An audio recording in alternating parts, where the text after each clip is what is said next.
Assalamu alaikum students, I hope you all are fine. Okay, in the last video I just completed the example number 3. Now let's start with example number 4. In this example, in the first example we were doing the union within 3 sets. Now in this section we'll doing the mix operations, intersection and union. अच्छा, जैसे हम लोगों ने पहले questions किए थे बिल्कुल इसी तरीके से एग्जाम्पल है ये कि हम लोग पहले क्या करेंगे, ब्रैकेट्स को सॉल्व कर देंगे. ब्रैकेट क्या है हमारे पास, बी इंटरसेक्शन सी. ठीक है, बी इंटरसेक्शन सी हमने फाइंड किया. बी इंटरसेक्शन सबने आप सबको पता है बी इंटरसेक्शन किस तरीके से फाइंड करते हैं.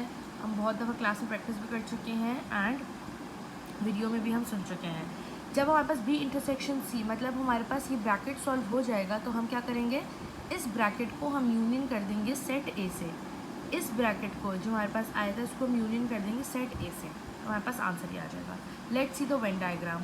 वेन डायग्राम की जो पोजीशंस होंगी नंबर्स की या एलिमेंट्स की वो एज इट इज़ ही होंगी जो पिछली हमने 2 एग्जांपल्स किए हैं.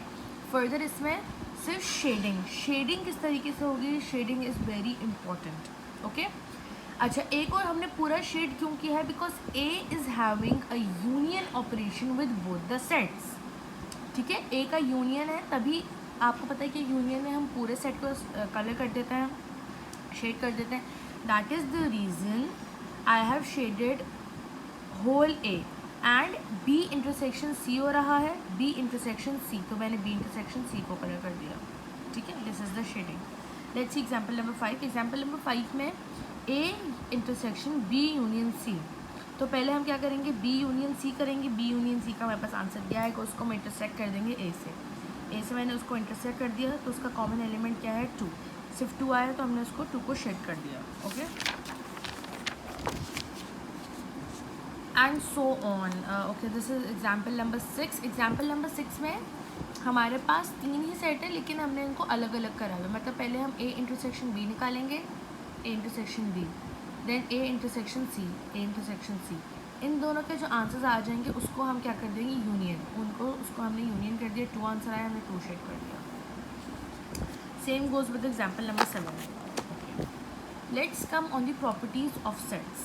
What are the properties of sets, how they are being used and how we have to learn and how to implement this. अच्छा, सबसे पहली प्रॉपर्टी आती है आपकी कम्यूटेटिव प्रॉपर्टीज ऑफ सेट. अच्छा, कम्यूटेटिव प्रॉपर्टी का मतलब ये होता है कि चाहे जो भी हम ऑपरेशन अप्लाई कर रहे हैं, लेट्स सी दिस एग्जांपल, हम कोई भी ऑपरेशन इस पर अप्लाई कर रहे हैं यूनियन का या इंटरसेक्शन का, इसका मतलब ये होता है कि अगर हम ए यूनियन बी निकाल रहे हैं या B union A union B या तो बी यूनियन ए, ये दोनों क्या होते हैं आपके इक्वल होते हैं. They both are equal. So let's see, सबसे पहले हम ए यूनियन बी निकाल लेते हैं. ए यूनियन बी का set A union set B. The answer of this question is 1 2 3 4 5 6 7 8. ठीक है, now we are proving the right hand side. Right hand side says B union A. B union A निकाल लेंगे. B union ए जब हमने निकाला तो 1 2 3 4 5 6 7 8.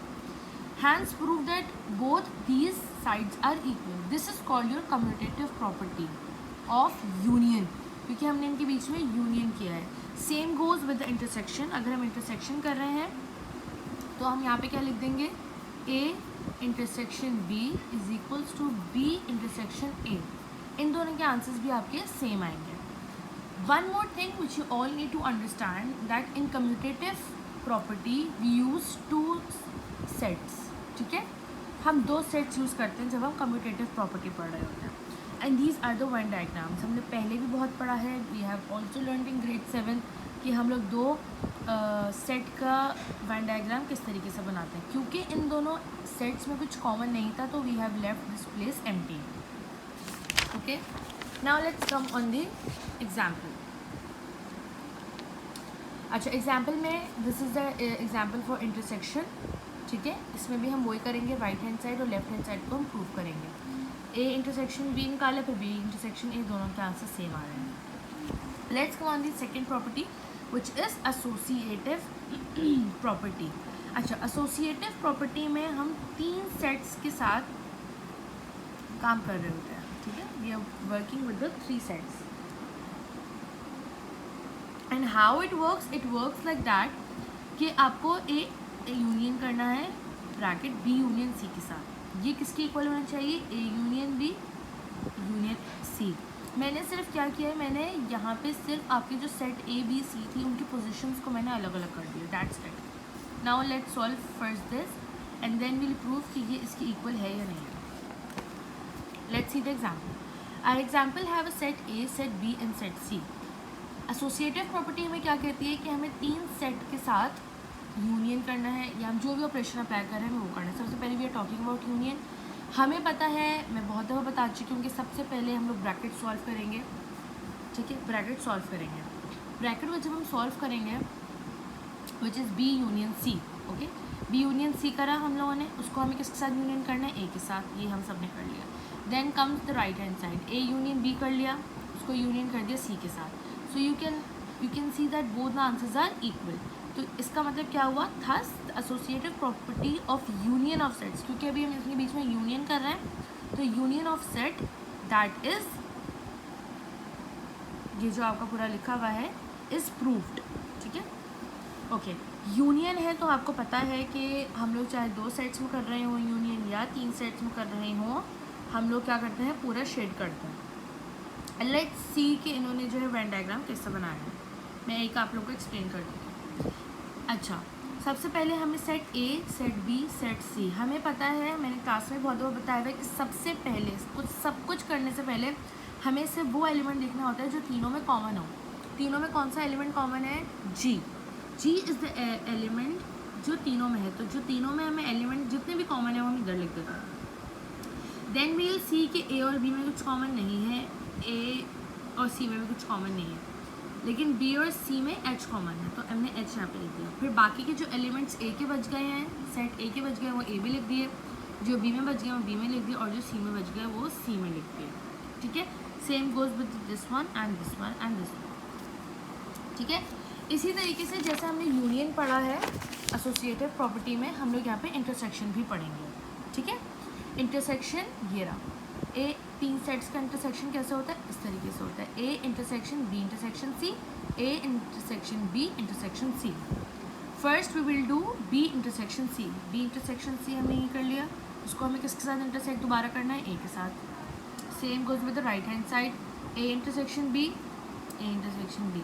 Bracket को solve कर दिया, उसको किसके साथ इंटरसेक्ट करना है? सी के साथ। सी के साथ इंटरसेक्ट कर दिया, जी। So you can both see that left hand side and right hand sides are equal, and thus the property, associative property of intersection of sets, पहले हमने यूनियन पढ़ा था, अब हमने इंटरसेक्शन पढ़ा है, is proved। वेन डायग्राम बिल्कुल same Venn diagram बनेगा, कोई भी इसमें डिफरेंस नहीं होगा, सिर्फ इसमें ये एक डिफरेंस होगा। यूनियन में we were shading the whole Venn diagram, but in intersection you will only shade the part which is being intersected, or which is the common part in all 3 sets। जो common element आपका तीनों set में होगा, जिस point पे आपका तीनों set intersect कर रहे होंगे वो हम shade कर देंगे। I hope this video is clear, and if you have any query you can ask me। Okay बेटा, Allah Hafiz everybody।